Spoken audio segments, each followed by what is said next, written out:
Hi hello എല്ലാവർക്കും നമസ്കാരം. പുതിയ വീഡിയോയിലേക്ക് എല്ലാവർക്കും സ്വാഗതം. സ്റ്റഡീസിനായിട്ട് പുറത്തേക്ക് പോകാൻ വേണ്ടി നിൽക്കുന്നവരാണ് എങ്കിൽ അല്ലെങ്കിൽ സ്റ്റഡീസിനായിട്ട് ഏതെങ്കിലും ഒരു യൂറോപ്യൻ രാജ്യങ്ങളിലേക്ക് എമിഗ്രേറ്റ് ചെയ്യാനായിട്ട് താല്പര്യമുള്ളവരാണ്. അതൊരു നല്ല തീരുമാനമാണോ നല്ലൊരു തീരുമാനമല്ലയോ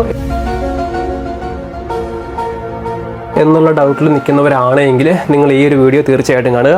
അതിനെപ്പറ്റിയിട്ടായിരിക്കും നമ്മൾ ഈ ഒരു വീഡിയോയിൽ ഡിസ്കസ് ചെയ്യാൻ പോകുന്നത്. സോ നിങ്ങൾ ആദ്യമായിട്ടാണ് നമ്മുടെ ഈ ഒരു വീഡിയോ കാണുന്നത് എങ്കിൽ അല്ലെങ്കിൽ ആദ്യമായിട്ടാണ് നമ്മുടെ ഈ ചാനലിലേക്ക് വരുന്നത് എങ്കിൽ വെൽക്കം ടു മൈ ചാനൽ. ഞാൻ പാരീസിലാണ്. ഞാൻ ഫ്രാൻസിൻ്റെ കുറേയധികം വീഡിയോസൊക്കെ ചെയ്യാറുണ്ട്.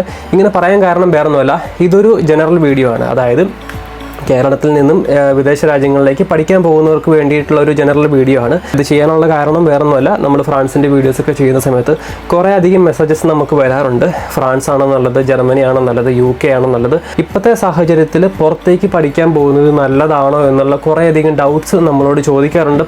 പല രാജ്യങ്ങളിലേക്ക് പോകാൻ ആഗ്രഹിക്കുന്നവർ നമ്മളോട് ചോദിക്കാറുണ്ട്. സോ അതിൻ്റെ ബേസിലാണ് ഇന്ന് ഈ ഒരു വീഡിയോ ഞാൻ ചെയ്യുന്നത്. അപ്പോൾ നിങ്ങൾ പുറത്തേക്ക് പഠിക്കാൻ പോകാൻ ആഗ്രഹിക്കുന്നവരാണ് അല്ലെങ്കിൽ ഓൾറെഡി അതിൻ്റെ വിസ പ്രോസസ്സും വിസ കിട്ടിയിട്ട് ഇങ്ങനെ പോകാൻ നിൽക്കുന്നവരാണെങ്കിൽ നിങ്ങൾ എന്തായാലും തീർച്ചയായിട്ടും ഈ ഒരു വീഡിയോ മുഴുവനായിട്ടും കാണുക.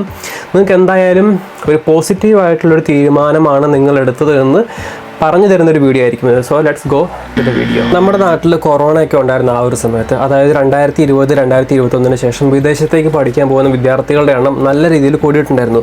അന്ന് മെയിനായിട്ട് വിദ്യാർത്ഥികൾ പോയിക്കൊണ്ടിരിക്കുന്ന രാജ്യങ്ങളായിട്ടുള്ള UK, കാനഡ പോലുള്ള രാജ്യങ്ങളിൽ ഇപ്പോഴത്തെ ആ സാഹചര്യത്തിൽ കുറേയധികം ഇമിഗ്രേഷൻ റൂൾസും റെസ്ട്രിക്ഷൻസും ഒക്കെ കൊണ്ടുവന്നിട്ടുണ്ട്.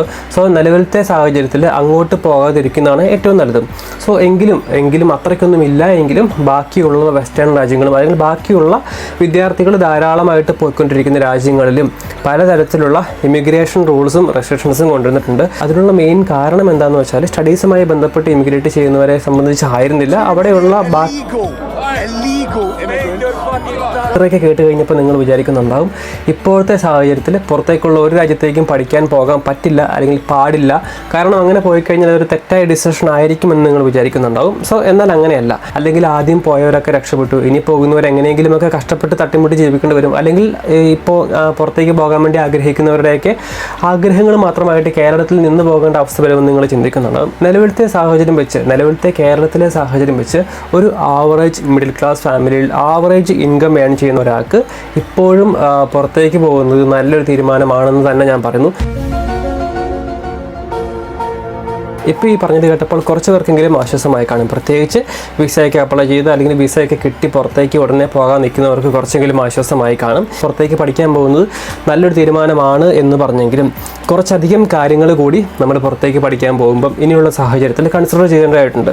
അത് ഏതൊക്കെയാണെന്ന് വെച്ചാൽ, പ്രത്യേകിച്ച് UK, കാനഡ, അമേരിക്ക, ഓസ്ട്രേലിയ തുടങ്ങിയ രാജ്യങ്ങളിലേക്ക് നിങ്ങൾ പഠിക്കാനായിട്ട് പോകുമ്പോൾ അവിടെ കാര്യമായൊരു സപ്പോർട്ട് തരാൻ നിങ്ങൾക്കൊരാളില്ല എങ്കിൽ നിങ്ങൾ അങ്ങോട്ട് വലിയൊരു ലോൺ എടുത്ത്, നമ്മൾ നേരത്തെ പറഞ്ഞതുപോലെ നമ്മളെപ്പോലെ അല്ലെങ്കിൽ എന്നെപ്പോലെയൊക്കെ ഒരു middle class average income earn ചെയ്യുന്ന ഒരാളാണെങ്കിൽ നിങ്ങൾ ഈ രാജ്യങ്ങളിലേക്കൊന്നും പോകാതിരിക്കുക.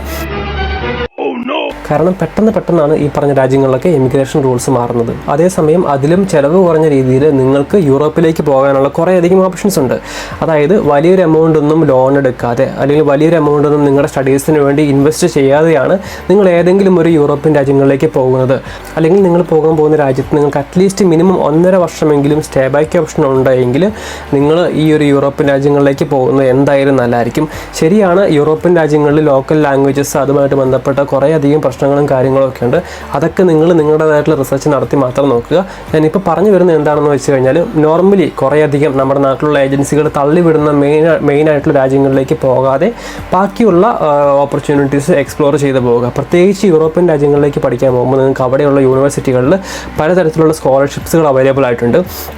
അതുപോലെ തന്നെ നേരത്തെ പറഞ്ഞ രാജ്യങ്ങളുടെ അത്രയും ഫീസൊന്നും ഈ യൂറോപ്യൻ രാജ്യങ്ങളിലാകുന്നില്ല. അതിൻ്റെ അർത്ഥം വലിയൊരു എമൗണ്ട് നിങ്ങൾ നിങ്ങളുടെ എഡ്യൂക്കേഷന് വേണ്ടി ഇൻവെസ്റ്റ് ചെയ്യുന്നില്ല. അതേസമയം നിങ്ങൾക്ക് മിനിമം 1.5 വർഷം 1 വർഷമെങ്കിലും സ്റ്റേ ബാക്ക് ഓപ്ഷൻ കിട്ടുന്നു. അതുപോലെ തന്നെ നിങ്ങൾ പഠിച്ചു കഴിഞ്ഞതിന് ശേഷം നിങ്ങൾക്ക് ഒരു പ്രൊഫഷണൽ ജോലി കിട്ടിയില്ല എങ്കിലും നിങ്ങൾക്ക് ഏതെങ്കിലുമൊക്കെ തരത്തിൽ ഈ പറഞ്ഞ യൂറോപ്യൻ രാജ്യങ്ങളിലേക്ക് അല്ലെങ്കിൽ ഈ പറഞ്ഞ ഏതെങ്കിലുമൊക്കെ യൂറോപ്യൻ രാജ്യങ്ങൾക്ക് സ്റ്റേ ചെയ്യാനുള്ള ഓപ്ഷൻ ഉണ്ടെങ്കിൽ നിങ്ങൾ എന്തായാലും യൂറോപ്യൻ രാജ്യങ്ങളിലേക്ക് കൂടുതലായിട്ടുള്ള ഓപ്പർച്യൂണിറ്റീസ് ഗൂഗിളിലോ യൂട്യൂബിലോ ഒക്കെ അന്വേഷിച്ച് സെർച്ച് ചെയ്ത് കണ്ടെത്തിയിട്ട് പോവുക. അതാണ് ഈ ഒരു വീഡിയോയിലൂടെ പറയുന്നതെന്ന് വെച്ച് കഴിഞ്ഞാൽ, അല്ലെങ്കിൽ നമ്മുടെ ഇന്ത്യയുടെ അല്ലെങ്കിൽ കേരളത്തിൻ്റെ ഇപ്പോഴത്തെ നിലവിലത്തെ സാഹചര്യം വെച്ച് നോക്കുകയാണെങ്കിൽ ഞാൻ കുറേയധികം പ്രസംഗങ്ങളും കുറേയധികം വാഗ്ദാനങ്ങളും കണ്ടിട്ടുണ്ട്. നമ്മുടെ നാട്ടിൽ നിന്നും പോകേണ്ട ആവശ്യമൊന്നുമില്ല, നമ്മുടെ നാട്ടിലെല്ലാം ഉണ്ട്, പുതിയ സംരംഭകർ വരും, പുതിയ സംരംഭങ്ങൾ ആരംഭിക്കൂ എന്നുള്ള കുറേയധികം പ്രസംഗങ്ങൾ ഞാൻ കണ്ടിട്ടുണ്ട്. സോ അതൊന്നും വേണ്ട എന്നും അതിനുള്ള ഓപ്പർച്യൂണിറ്റീസ് ഒന്നും ഇല്ല എന്നല്ല ഞാൻ പറയുന്നത്. എങ്കിലും നമ്മുടെ നാട്ടിൽ നിന്നും പുറത്തുള്ള രാജ്യങ്ങളിലേക്ക്, പ്രത്യേകിച്ച് ഇന്ത്യയിൽ നിന്നും വേറൊരു രാജ്യത്തേക്ക് ഇമിഗ്രേഷൻ ചെയ്യേണ്ടി വരുന്ന അതൊരു അൺഅവോയ്ഡബിൾ ഫാക്റ്റാണ്, അതൊരു ഇന്നോവേറ്റബിൾ ഫാക്റ്റാണ് ശരിക്കും പറഞ്ഞാൽ. ഇന്ത്യയെ പോലുള്ള ഒരു പോപ്പുലേറ്റഡ് ആയിട്ടുള്ള രാജ്യത്ത് നിന്നും പുറത്തേക്ക് ഒരു സ്റ്റഡീസിന് വേണ്ടിയിട്ടോ അല്ലെങ്കിൽ ഏതെങ്കിലുമൊക്കെ കാര്യങ്ങൾക്ക് വേണ്ടിയിട്ട് ഇമിഗ്രേറ്റ്, പുതിയൊരു ബെറ്റർ സ്റ്റാൻഡേർഡ് ഓഫ് ലിവിങ് അല്ലെങ്കിൽ ജോലിക്ക് വേണ്ടി മൈഗ്രേറ്റ് ചെയ്യുക എന്നതൊരു ഇന്നെവിറ്റബിൾ ഫാക്റ്റാണ്. സോ അത് കൺസിഡർ ചെയ്യുമ്പം നമ്മുടെ നാട്ടിൽ കുറേയധികം പേർക്ക്, നാട്ടിൽ പ്രത്യേകിച്ച് സാഹചര്യമൊന്നും ഇല്ലാത്തവർക്ക് എങ്ങനെയെങ്കിലുമൊക്കെ വിദേശങ്ങളിലേക്ക് തന്നെ പോകേണ്ടതായിട്ട് വരും. സോ അതിനെയാണ് ഞാൻ ഈ ഒരു വീഡിയോയിലോട്ട് പറയുന്നത്. ഇനിയും സമയമൊന്നും വൈകിട്ടൊന്നുമില്ല. അതായത് നമ്മൾ നേരത്തെ പറഞ്ഞ കുറച്ച് കാര്യങ്ങളൊക്കെ കൺസിഡർ ചെയ്ത് നിങ്ങൾ കുറച്ചുകൂടി സ്മാർട്ടായിട്ട് ചിന്തിച്ച് കാര്യങ്ങളൊക്കെ, അതായത് പുറത്തേക്ക് പോകാൻ പോകുന്ന ചില ഫാക്ടേഴ്സ് ഉണ്ട്. നിങ്ങൾ പഠിക്കാൻ പോവുകയാണെങ്കിൽ ഞാൻ നേരത്തെ പറഞ്ഞായിരുന്നു, നിങ്ങൾ ആ ഒരു രാജ്യത്ത് ഇൻവെസ്റ്റ് ചെയ്യാൻ പോകുന്ന ഒരു എമൗണ്ട്, അത് പഠിക്കാൻ പോവുകയാണെങ്കിൽ കൂടി നിങ്ങൾ കൊടുക്കുന്ന ആ ഒരു ഫീസ് നിങ്ങളുള്ളൊരു ഇൻവെസ്റ്റ്മെൻറ്റാണ്. അത് എത്രയാണ് എന്ന് നിങ്ങൾ നോക്കുക. അതായത് ആ ഒരു എമൗണ്ട് നിങ്ങൾക്ക് എത്ര കാലം കൊണ്ട് തിരിച്ചടയ്ക്കാൻ പറ്റും.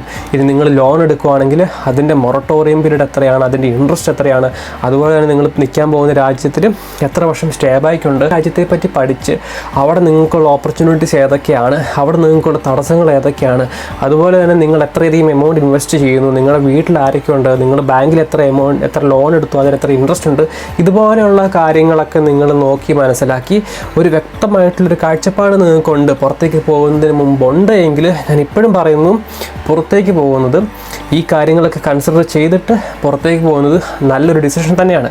അത് ഞാൻ ഇങ്ങനെ ഉറപ്പിച്ച് പറയാൻ കാര്യം വേറൊന്നുമല്ല. കുറേയധികം പേര് ഇങ്ങനെ കോൺടാക്ട് ചെയ്തിട്ട് പറഞ്ഞു നാട്ടിൽ ഒരു തരത്തിലും രക്ഷപ്പെടുന്നില്ല. 4 വർഷത്തെ എഞ്ചിനീയറിംഗ് കഴിഞ്ഞതിന് ശേഷവും 2-3 വർഷം ജോലി ചെയ്തിട്ടും ആ ജോലി റിസൈൻ ചെയ്ത് പിന്നെ ഫേക്ക് ഫ്രോഡായിട്ടുള്ള ഓഫർ ലെറ്റേഴ്സ് നാട്ടിൽ നിന്ന് വരുന്നു. ഇനിയിപ്പോൾ പുറത്ത് പോയി പഠിക്കൽ നടക്കത്തില്ല.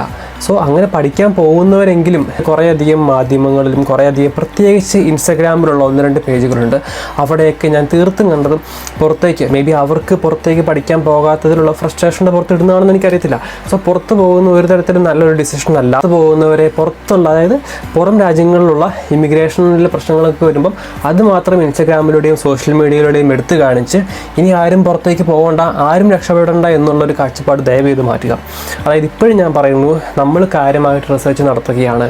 പണത്തെ പറ്റിയും നമ്മുടെ എക്സ്പെൻസസിനെ പറ്റിയിട്ടും അതുപോലെ തന്നെ നമ്മൾ പോകാൻ പോകുന്ന രാജ്യത്തെ പറ്റിയിട്ടും കാര്യമായിട്ടുള്ള ബോധവും അവിടെ അവിടുത്തെ ലൂപ്പ് ഹോൾസും അവിടെ നമുക്ക് കിട്ടാൻ പോകുന്ന ആനുകൂല്യങ്ങളും പഠിച്ചു കഴിഞ്ഞതിന് ശേഷം നിൽക്കാൻ പറ്റുന്ന സാഹചര്യങ്ങളും, സോ ഇതുപോലെയുള്ള കാര്യങ്ങൾ ഇൻ്റലിജൻ്റായിട്ട് സ്മാർട്ടായിട്ട് ചെയ്യുകയാണെങ്കിൽ ഗൈസ്, ബിലീവ് മീ, നിങ്ങളിപ്പോഴും സമയമൊന്നും വൈകിട്ടില്ല. പുറത്തേക്ക് പഠിക്കാൻ പോകുന്നതും ഇങ്ങനെയൊക്കെ നോക്കുമ്പം നല്ലൊരു തീരുമാനമാണെന്ന് തന്നെ ഞാൻ പറയത്തുള്ളൂ. ഈ ഒരു വീഡിയോയുടെ വൈൻഡപ്പ് ചെയ്യാൻ പോവുകയാണ്. അപ്പോൾ നിങ്ങൾ നല്ലൊരു ഇൻറ്റൻഷൻ വെച്ചുകൊണ്ടാണ് പുറത്തൊരു രാജ്യത്തേക്ക് പഠിക്കാൻ പോകുന്നത് എങ്കിൽ, എപ്പോഴെങ്കിലും, പെട്ടെന്നൊന്നും ആയിരിക്കില്ല എങ്കിലും, നിങ്ങളുടെ ഡ്രീംസും ഡിസൈർസും ഒക്കെ നല്ല തരത്തിൽ തന്നെ അച്ചീവ് ആവട്ടെ എന്നുള്ള എല്ലാ ആശംസകളും ഞാൻ നേരുകയാണ്. അപ്പോൾ ഇത്രയും നേരം വീഡിയോ കണ്ട എല്ലാവരോടും താങ്ക് യു. അപ്പോൾ നിങ്ങൾ മറക്കാതെ ഈ ഒരു വീഡിയോനെ പറ്റിയിട്ടും അതുപോലെ തന്നെ നിങ്ങളുടെ ചിന്തകളെ പറ്റിയിട്ടും നാട്ടിൽ നടക്കുന്ന സംഭവങ്ങളെ പറ്റിയിട്ടും ഒക്കെ ദയവ് ചെയ്ത് ഈ ഒരു വീഡിയോയുടെ കമൻറ്റ് ബോക്സിൽ കമൻറ്റ്സ് ആയിട്ട് രേഖപ്പെടുത്തുക. So bye bye.